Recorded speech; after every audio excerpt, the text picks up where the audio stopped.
Hey there, everybody. Greetings. Pete Pardo here from Comic Book Geezers. Welcome to another episode of the show. And in the co-captain's chair, Mr. Kirk is here with us today. What's happening, my friend? Hey, how you doing, my friend? I'm doing good, racing around, but we're always running. Always running. I never stay still. Well, I shouldn't say I never stay still because I never leave this office. But so I guess I'm staying still, but I'm doing a million things. So, and when I'm not in this office, yeah, then I'm running around doing stuff. But you got two kids, so you have a lot of running around to do. That's the way it goes, right? Yeah, it is. But luckily, like I said, there's been running around with the kids, but I too have been working from home a lot. So it's kind of like I finished redoing my office. So yeah, I know the feeling. It's like you end up living in there, and it's. I never leave.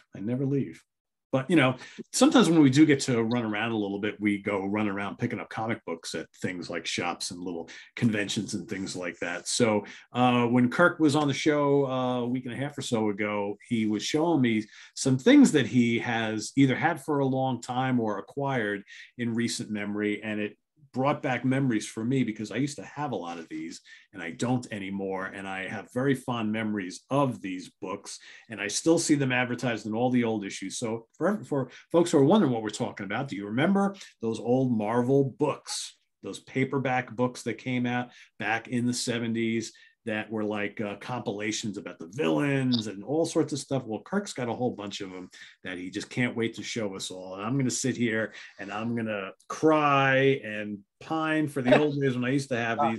So I haven't seen these in many, many years. So I'm looking forward to checking these out. So without further ado, Kirk, take it away.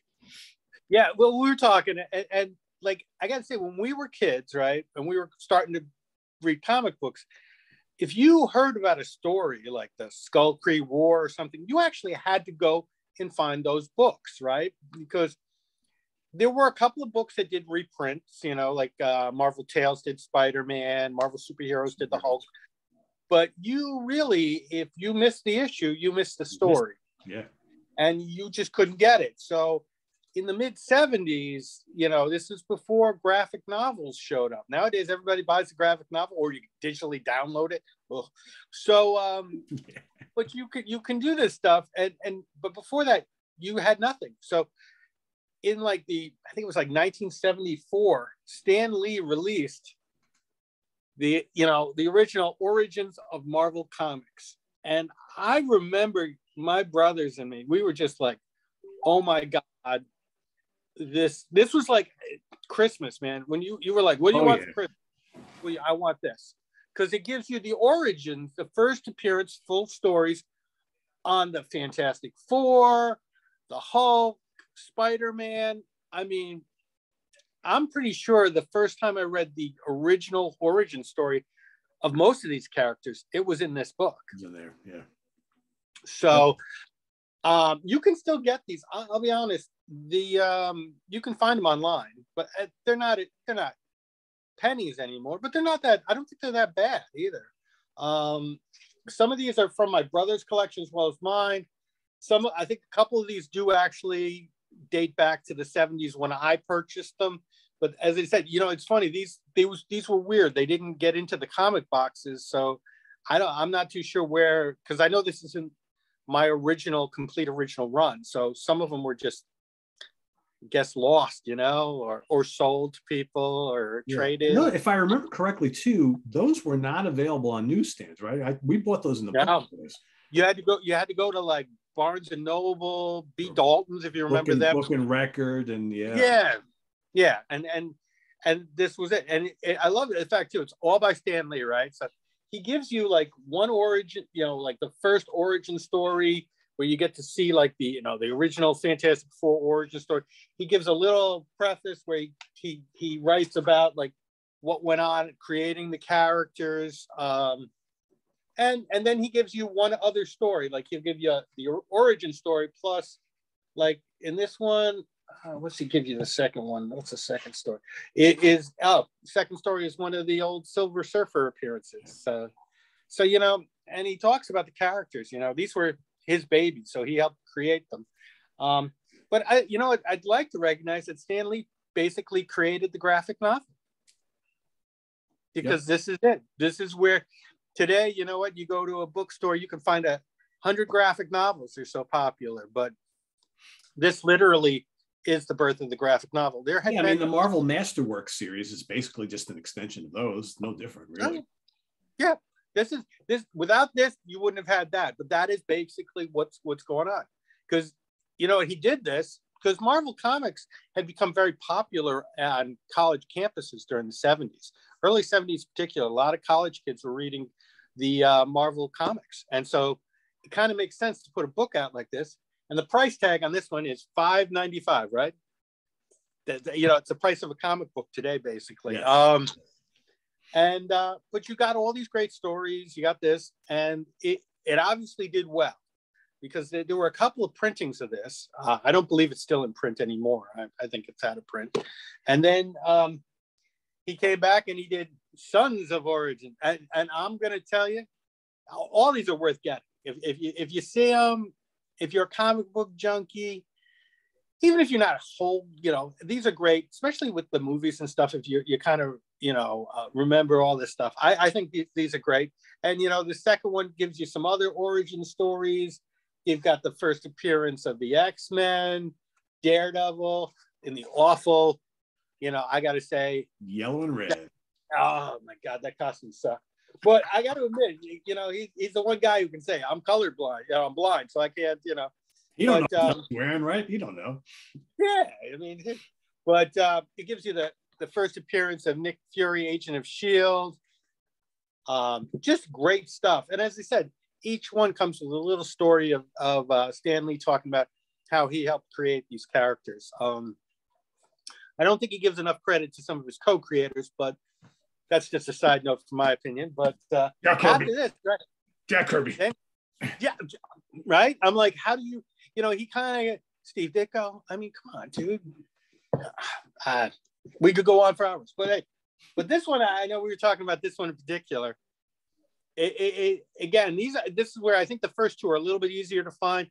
I think, sometimes, parents would buy this stuff for people and stick it in their stockings. I'll be honest, I know I got a couple of these that way. That's one of the greatest covers of all time. If you could pull that a little closer, that is just bring on the bad guys. I mean, look at those heavyweights there. Mephisto, Dormammu, Doctor Doom, Loki, Red Skull, and Green Goblin. I mean. Yeah. Oh, and you know what? These are all Romita. Romita covers. Yeah. Yep. So, I mean, he did, I think he did all of them. He did the first two. All right, well, we'll check that. And again, this is great because it gives you a complete rundown. I think, now we're up to $6.95 a book. So it's a little bit more expensive, but great. And same format. You're getting an origin story with a little bit of background stuff. And as I said, you couldn't get these stories any other way, So, and you got to remember too, no internet, no, mail order was it basically. Or if you lived near a major city, you could go to the comic shop if there was one in your place. I mean, we live near New York City, so we could do that.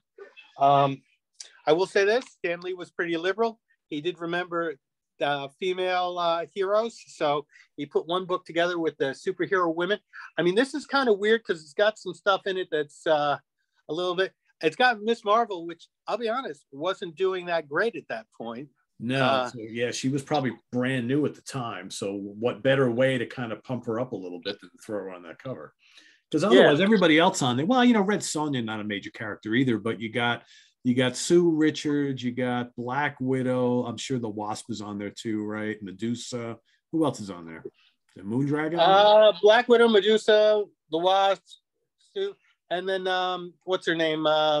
Helena, whatever. Hela, yeah, okay, Hela. Yeah. I'm surprised no Moondragon on there. No, but they give you a weird. There's one in here that I was looking through this the other day. There's like a Black Widow. There's Sheena the She-Devil in here. She didn't make the cover. And this Enchantress? You got the Enchantress in there at all? They got the black cat. They have the cat, not the black cat. Okay, that makes sense. And Tigra? Medusa versus Spider-Man, that issue. Okay. That was, that's an old Romita. Yeah. But yeah. And then there's the Fury of the Femizons, just some black and white story that probably came out of like one of the old magazines. Yeah. And they probably, again, I think he was trying to sell a few things. Figured if I could get people to buy this, maybe they'll go buy the book. But still, pretty damn good. A lot of fun. And again, I think after this, they started realizing that this format worked enough that they started looking at doing just what would become regular, ones. So he put out a Spider-Man one, and these were a little cheaper. This one was only $4 back in the day. And again, another, it's not a Romita cover. That is, I don't know the name of that yet. Okay. Fantastic Four. Cool. This one I love because I booked just about the battles. I had that one too. Yeah, that was a good one. Yeah. I got to admit, it's like you look at this stuff and you're like, wow. That was the great thing about Marvel Comics. Every time two superheroes got together, that's why I kind of like Marvel Team Up, Marvel 2-in-1. They always, for whatever reason, the two heroes decide they fight it because some villain, ran by or something happened, and they're like, oh my God, Spider-Man's really working with these guys. I don't know. And then all of a sudden they have a fight, and then they make up, and then they go beat up some villain. But all the superhero battles were always the best, man. I gotta say, I think that's the reason I kind of like the Godzilla movies and stuff. It's those two big things just beating the bejesus out of each other. That's what it's all about. And I have two. I don't know if you have it. Maybe you have it there in your stack. But one of I think the first graphic novels with an all new storyline, if I remember correctly, was The Death of Captain Marvel, which I bought not that long ago. And that's really good. I think that was one of the first where they took that whole formula, but okay, well, let's put out something that's in book format, but it's an all new storyline as opposed to reprints of old stuff. Yeah, because that was when they started doing those. It's kind of like a hodgepodge. It's almost a graphic novel, but it's not quite as thick because it's almost like a prestige magazine. Yeah, because I have that Death of Captain Marvel too. I'm a big Captain Marvel fan. We've talked about that. So. Yeah. But that was a great book. It was kind of weird when you first saw that because they were like, what the hell is this? It's not a magazine. It's not a book. It's something else. Not quite a comic. But it's, yeah. Oh, yeah. I mean, then the last one I've got is the Incredible Hulk one. Yeah. So, and you got to say up there, I see the national TV star, Of course, right? Because, there was Lou Ferrigno and Bill Bixby. So, as I said, awesome stuff. I mean, if you're looking for some fun reads, and as I said, I'm not too sure what the value on these are because, as I said, these have been in my own collection. Sometimes, people are like, oh my God, that's worth some money. I'm like, I didn't even know that because it's kind of like something you just bought 400 years ago. A special thing that you own. Yeah. Yeah. That Hulk cover is great. I bought that that's on a t-shirt. I have that Hulk cover. It's awesome. Yeah. Who was it? That was Bob Parkins. I don't know who he is. I don't remember him. Yeah, I don't either. He did the other cover I was looking at too. I guess he was doing some stuff for Marvel back then. There were so many guys who kind of, I hate to say it, not everybody is remembered like Romita or Ditko or some of these guys came and went. I think once the 70s started winding down and we moved into the 80s, they started introducing a lot of different artists, and some of the old guard were either retiring or moving into independent stuff or went back to DC. And so Marvel was introducing all these new artists, and not all of them were great. You can't replace Ditko and Romita and Steranko and Kirby, and you just can't replace these guys, right? Well, the other thing too is these guys didn't get rich doing this. Everybody, you kind of have this. You think Jack Kirby would be loaded, but the truth was, these guys, they were paid by the page. So a lot of these guys really, the reason a lot of these guys who were popular, so to speak, got known were because they could turn out so many pages so fast. I've known a couple of guys who couldn't stay in the field just because they couldn't keep up with the pace of just keeping a monthly book out. And then you got the guys like Jack Kirby who were like speed demons. It's just amazing. Kirby and John Buscema and some of them were just working on 4 or 5 books a month. How do you do that? And you got to wonder. And we always, Bill and I always talk about guys like Plug and Steranko and Paul Galassi, who we just didn't see enough of, right? And then before you know it, they weren't doing anything with Marvel anymore. But yet some of these other guys we've talked about just cranked out title after title after title for years on end and had no issues doing it. So it's crazy, right? Yeah. Not everybody can keep up that pace, I don't think. I think that's where you kind of like, that's where you make the major leagues, you know? It's like, can you pitch a ball that fast, or can you put a comic book out that fast? It's like, oh, okay, now you're ready for the pros. So yeah, basically. Cool.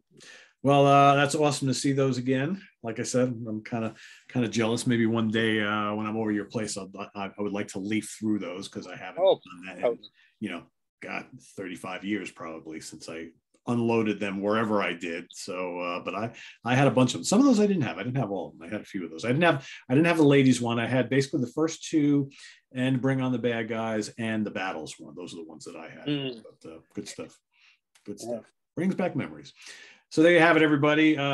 If you own any of those or have owned any of those, down in the comments below, put some of your thoughts on those great, very, very early Marvel graphic novels. We weren't calling them that at the time, but looking back, that was kind of where all this started. So thanks to Kirk for showing us once again some cool nuggets from his collection. And please hit that subscribe button if you haven't already, and click on that notification bell so you get alerted every time we post a video, although we're pretty predictable here. It's every Wednesday and Friday. So for Kirk Manning, I am Pete Pardo. Thanks for watching, everybody. See you real soon here on Comic Book Geezers. Take care. Bye-bye.